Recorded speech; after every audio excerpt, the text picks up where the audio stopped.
अगर कोई अपराधी विरोध करता है, अगर वो गोली चलाता है तो मैं उस पर गोली चला सकता हूँ। अगर उसने किसी का कत्ल किया है तो मैं भी उसका कत्ल कर सकता हूँ। अगर कोई अफसर गलत करता है तो ये उस अफसर और उसे बनाने वाले के हाथ में है। केपीएस गिल। आपने केपीएस गिल का जो कथन सुना वो आज से लगभग 33 साल पहले दिया गया था। केपीएस गिल, उनके तहत काम करने वाली पुलिस और उस पुलिस पर लगे आरोप आज फिर से चर्चा में है। चर्चा का केंद्र बनी है एक मूवी। दरअसल ओटीटी प्लेटफॉर्म ZEE5 से दिलजीत दोसांझ स्टारर मूवी सतलुज हटा ली गई। दिलजीत ने इसमें जसवंत सिंह खालड़ा का किरदार निभाया था। हनी त्रेहान ने इसे निर्देशित किया था और कंवलजीत सिंह इसमें पंजाब डीजीपी के किरदार में हैं। अब आपने फिल्म पर जो बहस देखी होगी उससे एक बात निकल के आ रही है। इस फिल्म में दिखाए गए पंजाब डीजीपी के कैरेक्टर को लोग पंजाब के असल डीजीपी रहे केपीएस गिल से रिलेट कर रहे हैं और रियल लाइफ के जसवंत सिंह खालड़ा और केपीएस गिल के बीच तुलना भी की जा रही है। ये बहस कुछ ऐसे चलाई जा रही है कि एक सिख को कैसा होना चाहिए, इस तरह के सोशल मीडिया कंपैरिजंस किए जा रहे हैं। अब केपीएस गिल यानी कंवरपाल सिंह गिल साल 1988 से 1990 और फिर 91 से 95 तक पंजाब पुलिस के डीजीपी रहे और इस कार्यकाल में डीजीपी गिल ने खालिस्तान मूवमेंट के खिलाफ भी काम किया। उनकी ही लीडरशिप में साल 1988 में अमृतसर के स्वर्ण मंदिर में ऑपरेशन ब्लैक थंडर चलाया गया, जिसमें 200 से ज़्यादा उग्रवादियों ने सरेंडर किया और 41 उग्रवादियों की मौत हुई। पंजाब को उग्रवाद से मुक्त कराने का तमगा तो केपीएस गिल को दिया ही जाता है, लेकिन उनके ही कार्यकाल में पुलिस पर सबसे गंभीर इल्जाम भी लगे। जैसे आरोप ये कि पंजाब पुलिस के एक हिस्से ने उग्रवाद के खिलाफ अपनी लड़ाई में कुछ निर्दोष युवाओं को भी अरेस्ट किया और उन्हें मौत के घाट उतार दिया। ऐसे में केपीएस गिल एक तरफ जहां ख्याति बटोर रहे थे, दूसरी ओर उनका पुलिस महकमा टॉर्चर, अरेस्ट, फेक एनकाउंटर और पुलिसिया दमन के आरोप भी झेल रहा था।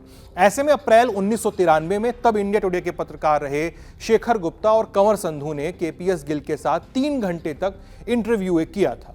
साथ ही पंजाब के उग्रवाद पर एक स्पेशल रिपोर्ट भी की थी। जो इंटरव्यू था उसका शीर्षक था पाकिस्तान हैज लॉस्ट। जब इस इंटरव्यू में पत्रकारों ने केपीएस गिल से पूछा कि आप पंजाब के हालात को कैसे देखते हैं, तब डीजीपी गिल ने जवाब दिया था कि लुधियाना में मेरी एक छोटी सी ज़मीन है जहां मैं बचपन में गुल्ली डंडा खेलता था। 10 दिन पहले वहां 1 गज ज़मीन की कीमत 2000 रुपये थी, लेकिन 10 दिनों में ही वो बढ़कर 3000 रुपये प्रति गज तक पहुँच गई है। ऐसे में आप कह सकते हैं कि पंजाब में स्थितियाँ सामान्य हो रही हैं।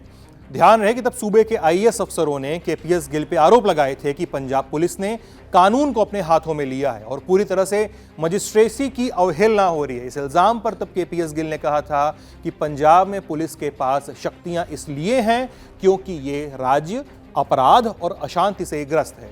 इसी इंटरव्यू में केपीएस गिल ने कहा था कि पाकिस्तान पूरी तरह से पंजाब में फैली अशांति के लिए जिम्मेदार है और साथ ही ये भी कि ऑपरेशन ब्लू स्टार एक बहुत बड़ी चूक थी। इसी बातचीत में केपीएस गिल ये भी बताते हैं कि पंजाब से चरमपंथ में खात्मे में सबसे अहम मोड़ कौन सा था। वो ऐसे 3 वाकयों का जिक्र करते हैं।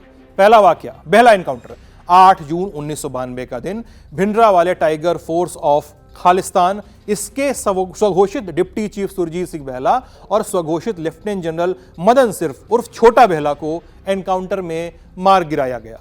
दूसरा वाकया मनो चहल एनकाउंटर, तरन तारण जिले के रतौल गांव में 28 फरवरी 1993 के दिन पंजाब पुलिस ने भिंडरा वाले टाइगर फोर्स ऑफ खालिस्तान के फाउंडर गुरबचन सिंह मनो चहल को एनकाउंटर में मार गिराया। तीसरा वाकया कौली एनकाउंटर, 2 जून 1992 के दिन बब्बर खालसा से जुड़े अमरीक सिंह कौली को चंडीगढ़ पुलिस ने मार गिराया था।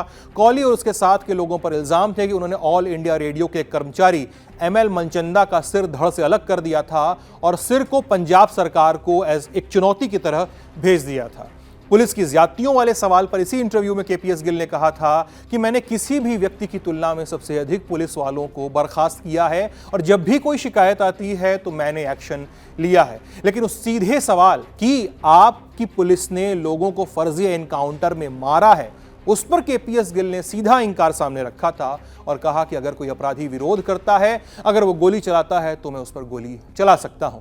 अगर उसने किसी का कत्ल किया है तो मैं भी उसका कत्ल कर सकता हूं। ऐसे में जब इंडिया टुडे ने केपीएस गिल से सवाल किया कि आपके अधिकारियों के खिलाफ पुख्ता आरोप हैं कि उन्होंने हिरासत में लोगों की हत्या की है, इस पर डीजीपी गिल ने तब कहा था कि अगर कोई अफसर गलत करता है तो ये उस अफसर और उसके मेकर यानी उसे बनाने वाले के हाथ में है।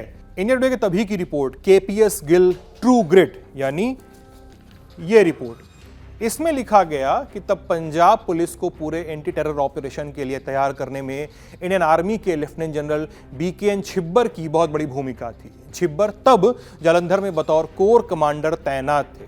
तब आर्मी ने पंजाब पुलिस को एंटी टेरर ऑप्स के लिए ट्रेन करने में बड़ी भूमिका निभाई थी। रिपोर्ट के हवाले से बात करें तो कई दफ़ा आर्मी ने अपनी सफलता के लिए पुलिस तक को क्रेडिट लेने दिया।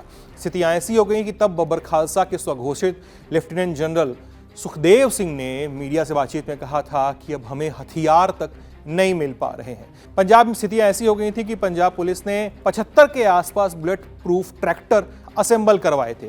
ऐसे हर ट्रैक्टर की कीमत 5 लाख रुपए थी। इनसे फायदा यह हुआ कि जब अंजाम देने के बाद, कार्रवाई को अंजाम देने के बाद आतंकी गन्ने के खेतों में जाकर छुपते थे या उनसे होकर भागते थे तो ये ट्रैक्टर गन्ने के खेतों में पंजाब पुलिस की पकड़ को मजबूत करते थे। ट्रैक और ट्रेस और डिटेन करने में या ऑपरेशन चलाने में पंजाब पुलिस की मदद करते थे। तो ये तो हो गई साल 1993 के संदर्भ से कुछ बातें, लेकिन कुछ हालिया खबरें भी जान लेते हैं।